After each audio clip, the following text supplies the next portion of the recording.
अस्सलाम वालेकुम स्टूडेंट्स। आज हम 10th क्लास की फ़िज़िक्स के चैप्टर नंबर 18 जो कि है एटॉमिक एंड न्यूक्लियर फिज़िक्स उसका लेक्चर नंबर 1 स्टार्ट करेंगे। आज हम ये चैप्टर स्टार्ट करेंगे। स्टार्ट में बच्चों जो इंट्रोडक्शन दिया हुआ है उसमें आपने एक दो बातें याद रखनी है। सबसे पहले ये कि मैटर जो है, ठीक है, मैटर जो है वो कोई ना कोई स्मॉलेस्ट पार्टिकल से मिलकर बना हुआ है, स्मॉलेस्ट पार्टिकल से मिलकर बना हुआ है। तो अगर हम अर्ली पीरियड की बात करें, पुराने वक्तों की बात करें, तो जो साइंटिस्ट थे वो हमेशा से उनको एक इंटरेस्ट था, एक क्यूरियोसिटी थी कि वो डिस्कवर कर सकें कि एटम जो है वो छोटे छोटे पार्टिकल से जो मिलकर बना है उसका सबसे छोटा पार्टिकल कौन सा है। ठीक है, तो इससे रिलेटेड एक ग्रीक फिलोसफर थे, ग्रीक मतलब यूनानी फिलोसफर थे, ठीक है, ग्रीक फिलोसफर जिनका नाम है डेमोक्राइटस। ठीक है, डेमोक्राइटस। उन्होंने 585 बीसी में, इस साल में उन्होंने डिस्कवर किया कि जो मैटर होता है वो स्मॉलेस्ट जो पार्टिकल से मिलकर बना है उसको एटम्स कहा जाता है, एटम कहा जाता है। ठीक है, एटम जो है बच्चों वो एक ग्रीक जुबान का लफ्ज़ है एटमस, ठीक है, ऑटमस। ठीक है, इसका मतलब होता है इनडिविजिबल। इनडिविजिबल मतलब ऐसी चीज़ बच्चों जो नाकाबिले तकसीम है, यानी फॉर एग्जांपल एक ये चीज़ है, इसको आप डिवाइड करते हो, इतने इतने पार्ट्स में डिवाइड हो जाता है। ठीक है, ये एक पार्ट आ गया, इसको फर्दर डिवाइड करो, ये इतने इतने पार्ट में डिवाइड हो जाएगा। अब ये जो पार्ट है ये इसको हम फर्दर डिवाइड नहीं कर सकते, तो उन्होंने कहा जो मैटर है वो जो सबसे छोटे पार्टिकल से मिलकर बना है, जो इनडिविजिबल है, जिसको हम फर्दर डिवाइड नहीं कर सकते, उसको क्या कहा जाता है, एटम। तो ये बात 585 बीसी में डेमोक्राइटस जो ग्रीक फिलोसफर था उसने डिस्कवर की कि वह एटम है। Atom mean indivisible particle. तो बच्चों ये आप लोगों ने इंट्रोडक्शन जो है, पैराग्राफ जो है, ये आप लोगों ने सिर्फ इस हिसाब से याद रखना कि डेमोक्राइटस ने 585 बीसी में डिस्कवर किया। ये मैं आपको रीड करवा देती हूँ। Scientist were always interested to know the smallest particle of matter. साइंसदान जो थे वो शुरू से इस बात में इंटरेस्ट रखते थे कि वो डिस्कवर कर सकें कि मैटर जो है वो कौन से स्मॉलेस्ट पार्टिकल से मिलकर बना है। फिर जो ग्रीक फिलोसफर डेमोक्राइटस थे उन्होंने 585 बीसी में postulated that matter is made from small particles called atom. उन्होंने ये बात दरियाफ्त की कि जो मैटर है, मादा है, वो छोटे जो ज़रात से मिलकर बना है उसको एटम्स कहते हैं। एटम मीन्स इनडिविजिबल, नाकाबिले तकसीम इन ग्रीक लैंग्वेज, यूनानी ज़ुबान का लफ्ज़ है, ये साइड पे भी आप देख सकते हैं, ऑटमस से निकला है, ग्रीक वर्ड है जिसका मतलब है इनडिविजिबल। अच्छा, फिर बच्चों एक बात और, फिर इसके बाद जब एटम डिस्कवर हो गया, फिर 1911 की हम बात करते हैं। 1911 में एक साइंसदान आए, रदरफोर्ड। ठीक है, आपने केमिस्ट्री में पढ़ा भी होगा 9th क्लास में।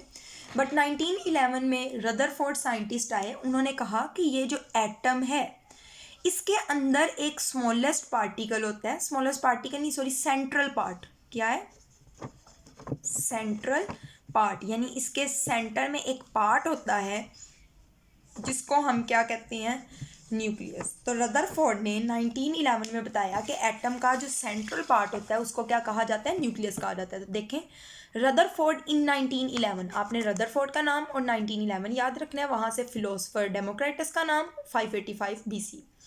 डिस्कवर डैट, दरियाफ्त किया कि atom had a central part, atom का एक सेंट्रल पार्ट होता है कोल्ड द न्यूक्लियस, जिसको क्या कहा जाता है, न्यूक्लियस कहा जाता है। तो बच्चों आप लोगों ने इतना याद करना। अब आगे atom and atomic nucleus. Atom जो रदरफोर्ड ने डिस्कवर किया, सॉरी डेमोक्राइटस ने डिस्कवर किया, एंड एटॉमिक न्यूक्लियस जो एटम का न्यूक्लियस है जो रदरफोर्ड ने डिस्कवर किया। अब हम उसकी डिटेल के बारे में पढ़ते हैं कि ये किस तरीके से बना होता है, क्या इसका स्ट्रक्चर है, इसमें कौन से पार्टिकल्स होते हैं। अच्छा, तो बच्चों ये जो है इसमें रदरफोर्ड जो था, ये है फॉर एग्जांपल बच्चों एटम, ये इसके सेंट्रल पार्ट है। रदरफोर्ड जो था उसने डिस्कवर किया कि जो सेंट्रल पार्ट होता है एटम का वो पॉजिटिवली कॉन्सेंट्रेटेड होता है, यानी उस पर पॉजिटिव चार्ज होता है। ठीक है, ये पॉजिटिवली कॉन्सेंट्रेटेड पार्ट जो था, ऐसा इलाका जहाँ पे पॉजिटिवली चार्ज इकट्ठा हुआ हो, उसको उसने कहा इस पार्ट को क्या कहा जाता है, न्यूक्लियस कहा जाता है, ठीक है। फिर बच्चों उन्होंने कहा कि न्यूक्लियस जो होता है इसके अंदर दो तरह के पार्टिकल्स मौजूद होते हैं और वो क्या हैं, प्रोटॉन्स और न्यूट्रॉन्स होते हैं, ठीक है। न्यूक्लियस के अंदर क्या होते हैं, प्रोटॉन्स और न्यूट्रॉन्स। अब बच्चों उसके बाद आप लोगों को मैं बताऊं कि एटम के गिर्द ये जो होते हैं इस तरीके से ये ऑर्बिट होते हैं, इन ऑर्बिट में कुछ पार्टिकल्स होते हैं इस तरीके से इसके गिर्द रिवॉल्व कर रहे होते हैं, घूम रहे होते हैं। इनके ऊपर जो चार्ज होता है बच्चों वो नेगेटिव चार्ज होता है। कौन सा चार्ज होता है, नेगेटिव चार्ज होता है। तो इन शॉर्ट हम बात करें कि एटम की, एटम दो पार्ट्स पे मुश्तमिल है। First one nucleus, second one है उसके ऑर्बिट। ऑर्बिट में बात करें तो क्या चीज़ होती है, इलेक्ट्रॉन होते हैं, और न्यूक्लियस की बात करें तो प्रोटॉन्स और न्यूट्रॉन। बच्चों एज अ होल जो न्यूक्लियस पे चार्ज होता है वो पॉजिटिव चार्ज होता है, क्योंकि देखें न्यूट्रॉन पे कोई चार्ज नहीं होता, ये न्यूट्रल होते हैं, ठीक है। और अगर हम प्रोटॉन की बात करें बच्चों इस पे होता है पॉजिटिव चार्ज और इलेक्ट्रॉन पे होता है नेगेटिव चार्ज। न्यूक्लियस पे पॉजिटिव चार्ज होता है। और अगर हम बात करें एटम पे कौन सा चार्ज होता है तो बच्चों आप याद रखना कि एटम जो है वो न्यूट्रल होता है, इस पे कोई भी चार्ज नहीं होता, क्योंकि जितने प्रोटॉन होते हैं उतने ही इलेक्ट्रॉन होते हैं, तो प्लस माइनस एक दूसरे को कैंसिल कर देंगे। तो एज अ होल जो एटम है वो क्या होता है, न्यूक्लियस होता है, सॉरी न्यूट्रल होता है। उसके बाद बच्चों जो हम सबसे स्मॉलेस्ट अगर हम एटम की बात करें तो वो है हाइड्रोजन एटम।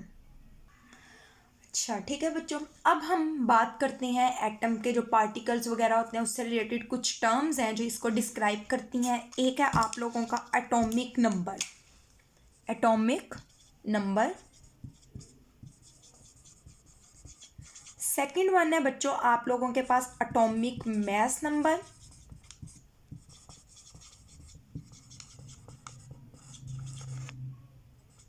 ठीक है, लास्ट वन आपको जो है वो हम कर लेते हैं न्यूट्रॉन नंबर। अच्छा बच्चों एटॉमिक नंबर क्या होता है, एटॉमिक नंबर जो है किसी भी एटम में कितने प्रोटॉन मौजूद हैं, ठीक है, कितने प्रोटॉन मौजूद हैं उसको कहा जाता है एटॉमिक नंबर। और किसी एटम के अंदर कितने न्यूट्रॉन मौजूद है उस नंबर को कहा जाता है न्यूट्रॉन नंबर। और अगर हम बात करें कि एटॉमिक मास नंबर क्या होता है बच्चों, एटॉमिक मास नंबर होता है इन दोनों का टोटल करके number of proton plus number of neutron. Proton और न्यूट्रॉन के मास को अगर जमा किया जाए, सॉरी इनके नंबर्स को जमा किया जाए तो उसको हम क्या कहते हैं, एटॉमिक मास नंबर। अच्छा बच्चों एटॉमिक नंबर को हम जिस सिंबल से जाहिर करते हैं वो होता है जी, ठीक है। एटॉमिक मास नंबर को हम जिससे जाहिर करते हैं वो होता है कैपिटल ए, और न्यूट्रॉन नंबर को जिससे हम जाहिर करते हैं वो होता है एन। अब आपने याद रखना है कि एटॉमिक मास नंबर के लिए हम फार्मूला यूज़ कर सकते हैं, A is equal to, atomic mass number A हो गया proton number plus neutron number, proton मतलब Z Z plus neutron number N, ठीक है। और अगर आपने जी मालूम करना हो तो जी बराबर क्या हो जाएगा, ए माइनस न्यूट्रॉन। और अगर आपने न्यूट्रॉन मालूम करने हो तो न्यूट्रॉन किसके बराबर हो जाएगा, ए माइनस जी के। तो बच्चों ये आप लोगों ने याद रखना है। और उसके अलावा एक चीज़ और कि आप लोगों ने जब भी किसी एलिमेंट का, किसी एटम का आपने किसी एटम को रिप्रेजेंट करना हो तो आप इस तरीके से जाहिर करते हैं एक्स ए जी। एक्स का मतलब है वो एलिमेंट जो सिंबल है, फॉर एग्जांपल अगर हम हाइड्रोजन की बात करें तो एक्स की जगह हम एच लिखेंगे। हाइड्रोजन के एटॉमिक मास की अगर हम बात करें तो इधर हम 1 अगर लिखते हैं, एटॉमिक नंबर भी अगर फॉर एग्जांपल उसका 1 है तो यहाँ हम 1 लिख देंगे। तो बेसिकली ये जो है वो एटॉमिक मास नंबर को जाहिर करेगा और ये जो है वो एटॉमिक मास को जाहिर करेगा। तो ये इसको रिप्रेजेंट करने का तरीका होता है। अब बच्चों इसको हम रीड कर लेते हैं। रदरफोर्ड डिस्कवर्ड दैट, रदरफोर्ड ने ये बात दरियाफ्त की that the positive charge in an atom was concentrated in a small region called nucleus। जो पॉजिटिव चार्ज था वो सारे का सारा एक छोटे से रीजन में इकट्ठा है जिसको क्या कहा जाता है, न्यूक्लियस कहा जाता है। The nucleus contains protons and neutrons, nucleus के अंदर क्या होते थे, प्रोटॉन्स होते थे और न्यूट्रॉन्स होते थे। ये वाली बात सॉरी जो मैंने आपको पहले बता दी है, which are collectively called nucleons. बच्चों प्रोटॉन प्लस न्यूट्रॉन जो होते हैं, जो कहाँ मौजूद होते हैं, न्यूक्लियस के अंदर। ये कहाँ मौजूद होते हैं, न्यूक्लियस के अंदर। इनको कहा जाता है न्यूक्लियॉन्स, ठीक है। Atom also contains electron, atom के अंदर इलेक्ट्रॉन्स भी होते थे, विच रिवॉल्व इन नियरली सर्कुलर ऑर्बिट, जो तकरीबन गोल जो ऑर्बिट्स होते हैं उसमें घूमते हैं, about the positively charge nucleus. किसके गिर्द होते हैं, पॉजिटिवली चार्ज न्यूक्लियस के गिर्द जो होती हैं, ठीक है। ये आपको दिखाए गए हैं डायग्राम में। ये अंदर न्यूक्लियस के अंदर देखें प्रोटॉन्स और न्यूट्रॉन्स हैं, ये इसके ऑर्बिट्स हैं, और ऑर्बिट्स में क्या चीज़ सर्कुलेट कर रही है, electrons. The simplest atom is that of hydrogen. अगर हम बिल्कुल सिंपलेस्ट एटम की बात करें तो बच्चों वो हाइड्रोजन एटम है। Nucleus of which is single proton, जिसके अंदर एक ही प्रोटॉन होता है। We describe an element with respect to its nucleus and use the following quantities. वो कह रहे हैं कि जब हम किसी भी एलिमेंट को जाहिर करते हैं उसके लिए हम ये क्वांटिटीज़ यूज़ करते हैं। Atomic number, atomic number is equal to the number of proton in the nucleus. तो आपको सिंपली अगर डेफिनेशन आती है व्हाट इज एटॉमिक नंबर, आप कहोगे the number of proton present in the nucleus of an atom. किसी भी atom के अंदर मौजूद न्यूक्लियस में जितने प्रोटॉन की तादाद होती है उसको एटॉमिक नंबर कहते हैं। और साथ इसका सिंबल आप लिख सकते हो कि इट इज़ रिप्रेजेंटेड बाय जी। इसका इजहार जी से किया जाता है, ठीक है बच्चों। आगे न्यूट्रॉन नंबर आ जाता है। It is equal to the number of proton neutrons in the nucleus. तो आप सिंपली कह सकते हो कि किसी एटम के न्यूक्लियस में मौजूद न्यूट्रॉन्स की तादाद न्यूट्रॉन नंबर कहलाती है। The number of neutrons present in the nucleus of an atom is called neutron number. और इसके आप सिंबल में लिख दोगे it is represented by N. इसका इजहार एन से किया जाता है।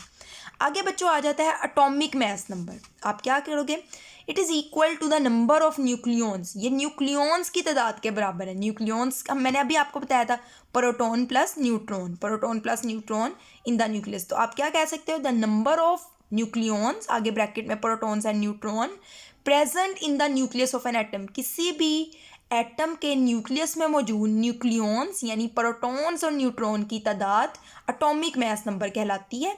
और इसका आप सिंबल क्या लिखोगे, it is represented by A. फिर इसका फॉर्मूला क्या है, A is equal to Z plus N. अच्छा बच्चों, ये पैराग्राफ आप लोगों ने एमसीक्यूज पॉइंट ऑफ व्यू से याद करना है कि मैस, ये जो इलेक्ट्रॉन प्रोटॉन न्यूट्रॉन का मैस कौन किससे कितना भारी है। तो ये देख लें, the mass of neutron is nearly equal to that of proton. Neutron की अगर हम बात करें और प्रोटॉन की बात करें तो इनका मैस जो है बच्चों वो तकरीबन इक्वल होता है। यानी अगर इसका मैस 1 है तो इसका मैस भी तकरीबन 1 ही होगा, ऑलमोस्ट इक्वल होते हैं। But proton is about 1836 times heavier then that of an electron. लेकिन अगर हम प्रोटॉन की बात करें तो बच्चों वो न्यूट्रॉन से 1836 गुना भारी है। यानी ये अगर इलेक्ट्रॉन है, ठीक है, ये अगर प्रोटॉन है वो 1836 गुना भारी होने का मतलब ये है कि अगर इलेक्ट्रॉन का मैस 1 है तो ठीक है, प्रोटॉन का मैस फिर 1836 होगा, 1836 times heavier than of an electron. Electron से 1836 टाइम हैवियर है। So the mass of an atom is nearly equal to the sum of masses of proton and neutron. अब बच्चों क्योंकि इलेक्ट्रॉन का मैस इतना ज़्यादा कम है तो एज अ होल एटम का जो मैस होता है वो तकरीबन प्रोटॉन और न्यूट्रॉन के मैस के ही इक्वल होते हैं। ठीक है बच्चों, इंशाल्लाह नेक्स्ट हम क्लास में करेंगे आइसोटॉप्स के बारे में देखेंगे और फिर उसकी नेचुरल रेडियो एक्टिविटी भी करेंगे। तो आज के लिए इतना ही, अल्लाह हाफिज़।